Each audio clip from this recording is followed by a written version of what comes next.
Hello teens, how are you? I hope you are very well in this time of quarantine. I hope you are healthy.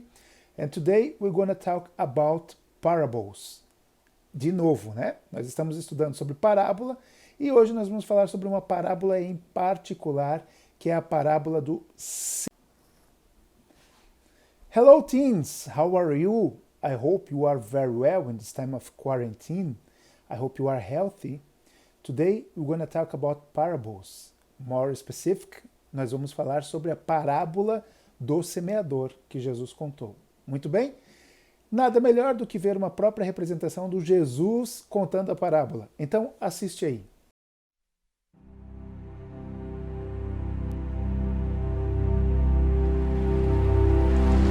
Behold, the sower went forth to sow. And when he sowed, some seeds fell by the wayside, and the fowls came and devoured them up.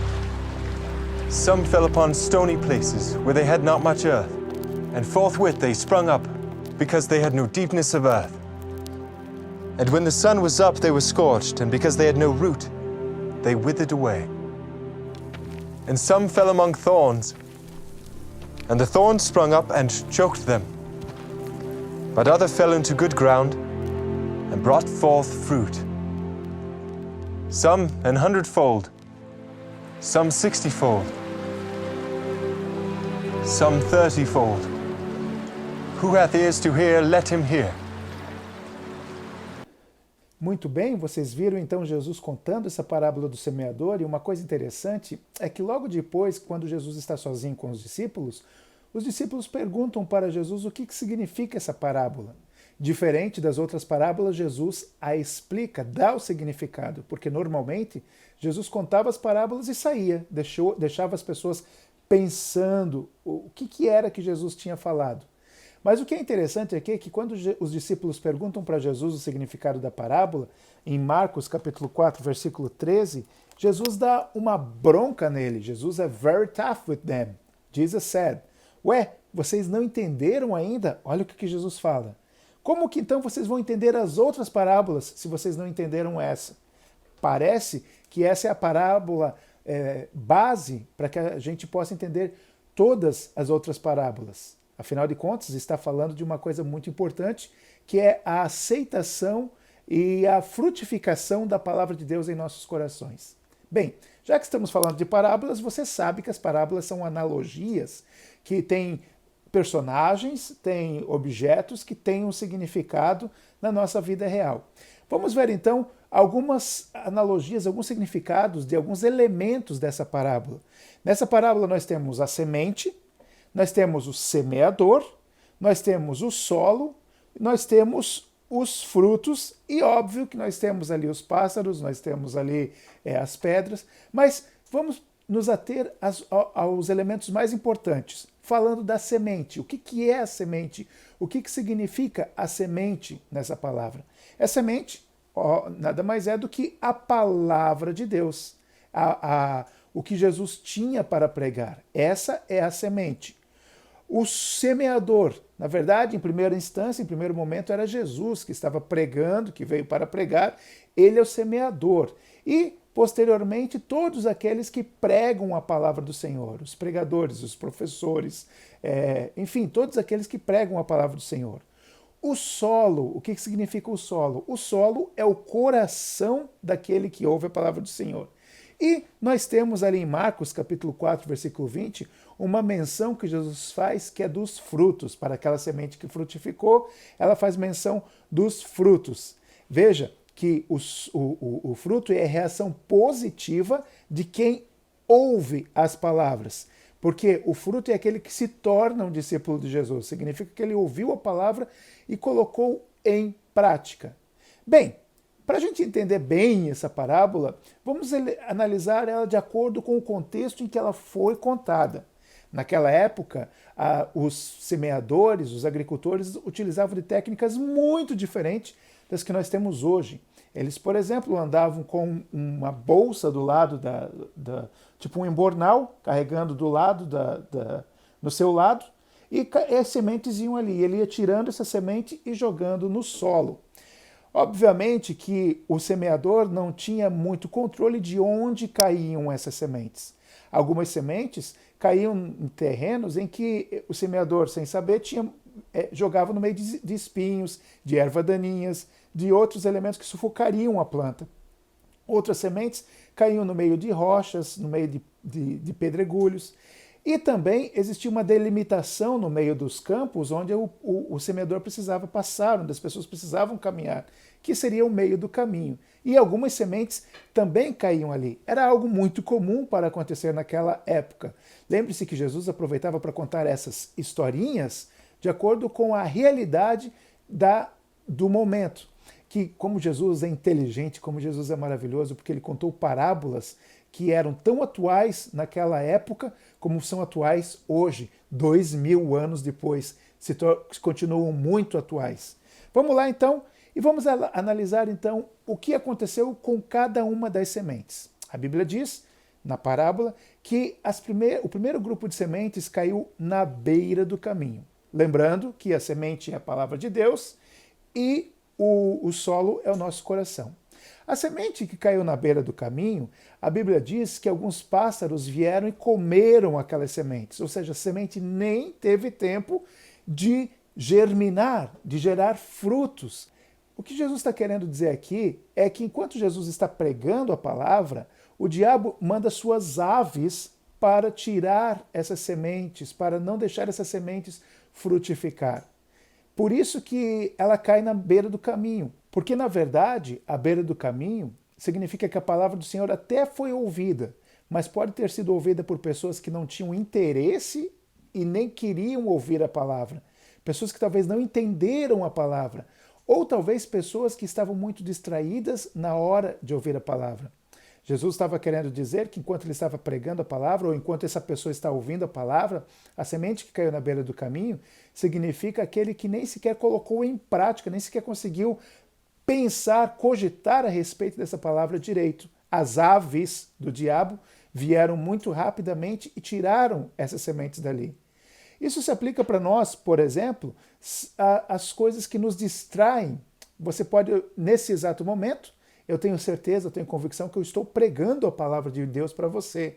E nesse momento algumas sementes estão caindo na beira do caminho. Alguns de vocês, quem sabe, simplesmente vão ver esse vídeo e vai ser só mais um vídeo que você viu. Isso é uma semente que caiu na beira do caminho. E quem sabe algumas dessas aves do diabo nesse momento estejam atuando, competindo comigo, competindo com a palavra de Deus, visto que você está num device, provavelmente está num celular, talvez esteja num smartphone, talvez esteja num iPad, numa Smart TV, eu não sei, provavelmente existem outras mídias abertas enquanto você está assistindo isso, que estão competindo, são as aves ali querendo comer essa semente. Essas mídias, essas aves, podem nesse momento, pode se chamar Instagram, Snapchat, Facebook, Twitter, WhatsApp, YouTube, o TikTok, etc. As pessoas que representam a semente que caiu na beira do caminho são aquelas pessoas que ouviram e praticamente no exato momento se esqueceram. Quem sabe são as pessoas que estão ouvindo, mas não estão ouvindo. Quem sabe estão apenas me vendo, mas não estão meditando no que está acontecendo. Como eu disse, é apenas mais um vídeo que está assistindo. Sabe, imagine que você ouve instruções a respeito da Bíblia e no exato momento que você acabou de ouvir essas instruções, elas simplesmente passaram, você esqueceu completamente. Vamos para a segunda semente. Olha só, a Bíblia diz que a segunda semente caiu em solo rochoso, em solo pedregoso, caiu na rocha. Ou seja, quando o semeador jogava a semente, cair em solo rochoso significava que ela caía em um lugar onde tinha uma camadinha de terra e que a semente até poderia começar a brotar. Ora, você sabe que o que faz uma planta ser viva e saudável são as suas raízes. E se ela não tiver as raízes bem profundas, ou o mínimo de profundidade possível para tirar da terra os nutrientes que ela precisa para viver, ela vai secar e morrer. E então, algumas dessas sementes, algumas pessoas têm um coração assim. A semente da palavra do Senhor cai nessa terra, por algum tempo ela fica excited, por algum tempo ela toma a atitude de renovar a sua vida, mas é por algum tempo, porque depois essa semente acaba se caindo. É o exemplo, por exemplo, daquela pessoa que aceitou a palavra. Vamos tomar o seguinte exemplo. Você descobre que é importante para a sua vida espiritual orar todos os dias de manhã, assim que acorda. Então, você toma a decisão de setar o teu alarm clock to every day wake up 15 minutes early to pray. You know that is very important to do. The first day you do very well. The second two. The first week you do very well. The third week you do very well. After a month you hit the snooze. You start to hit the snooze. Ou seja, depois de um mês você começa a apertar aqueles 5 minutos, mais 5 minutos, mais 5 minutos, e passado algum tempo você volta à sua vida normal sem orar pela manhã. Isso é um exemplo de uma semente que caiu no terreno rochoso. Você começou a tomar a decisão de seguir aquilo que você leu e o que você ouviu a respeito da palavra do Senhor, mas com o tempo você não criou raízes nem consistência naquilo que você faz. E eu quero abrir um parênteses aqui para citar para vocês um exemplo que o meu amigo Pablo Arthur trouxe num livro dele a respeito do fator nazireu, falando do Sansão. Você lembra que Sansão matou um leão com as próprias mãos? Pois bem, o Sansão, sendo um nazireu de Deus, ele não poderia tocar em coisas mortas. Então, o leão vivo não era um problema para o Sansão. Sabe o que aconteceu? É que certo dia, Sansão, andando no meio de uma vinha, onde ele não deveria estar passando, porque o nazireu também não poderia tocar nada que fosse de vinho, nem suco de uva, nem vinho, nada. E ele passando no meio de uma vinha, flertando com o pecado, né? Andando perto do pecado, bem pertinho do limite onde ele não deveria cruzar, de repente aparece um leão para ele e ele mata esse leão. Ok, muito bem. Passado algum tempo, ele passa novamente por aquele caminho onde estava esse leão morto. E ele faz uma coisa muito ruim. Ele olha o leão e vê que existe uma colmeia de abelhas nesse leão e tem mel dentro desse leão. E ele vai lá, toca nesse leão morto para tirar o mel. Faz uma coisa muito errada. O que isso tem a ver com a gente? Bem, nós, tomando o exemplo da semente que caiu no meio da rocha, nós tomamos a decisão de seguir a Jesus. A palavra começou a fazer efeito na nossa vida. A palavra começou a transformar a nossa vida e nós reconhecemos que somos um pecador. No entanto, nós não somos consistentes nesse reconhecimento. Sabe, um exemplo prático. Imagine que você tenha um problema com pornografia, ou melhor, tinha o problema com pornografia antes de aceitar a Jesus. Quando você aceita Jesus, quando a palavra é apresentada para você, você é confrontado com a palavra e você aceita Jesus, você decide não tocar mais nessas coisas mortas. A pornografia morreu para você. É uma coisa morta. Então não deveria mais te incomodar isso. Aliás, você deveria passar longe disso. No entanto, você ainda está flertando com isso, vendo fotos, recebendo fotos de mulheres seminuas, talvez, no teu celular, de nudes, e leva isso numa boa. E quando você vê, você acabou flertando novamente com esse pecado. E aí algumas pessoas acabam caindo e voltando novamente para esse caminho. Deveria passar longe, mas, no entanto, continua no mesmo caminho. O que é isso? É um exemplo também de semente que caiu na terra pedregosa, na terra com pedras. Não gerou uma raiz profunda. Agora, nós vamos falar sobre a semente que caiu no meio de um terreno espinhoso. A semente caiu, ela começou a germinar, começou a crescer, se transformou numa planta. No entanto, os espinhos e as ervas daninhas começaram a crescer ao redor dela e sufocaram ela até ela morrer. E Jesus dá um exemplo do que significa isso. Jesus disse que essas ervas daninhas, esses espinhos, na verdade, são as preocupações e as fascinações que a gente tem com a riqueza. São as preocupações que o mundo nos dá e as fascinações que nós temos com as riquezas. Sabe? Às vezes a gente fica tão preocupado com coisas que realmente até faz sentido nós ficarmos preocupados. É importante nós tirarmos um tempo para a gente se preocupar, planejar como que vai ser o nosso college, a nossa faculdade, com quem que nós vamos namorar, casar, a nossa profissão, enfim. No entanto, quando essas preocupações que são metas para a nossa vida se tornam um problema, uma obsessão, um objeto de ansiedade, então isso se transforma em espinhos que começam a sufocar a semente da palavra de Deus no nosso coração.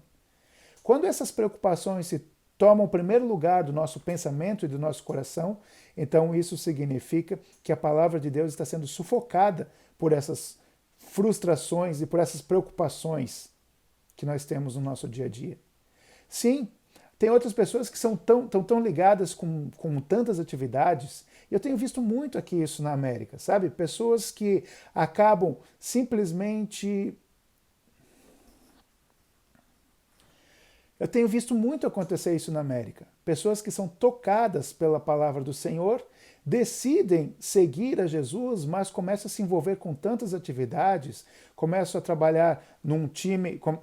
Começa a fazer parte de um time na escola, de um projeto, começa a fazer parte de um coral, começa a fazer parte de tantas coisas, e com o passar do tempo não percebe que vai esquecendo, vai deixando em segundo plano a palavra de Deus para se dedicar somente a essas coisas.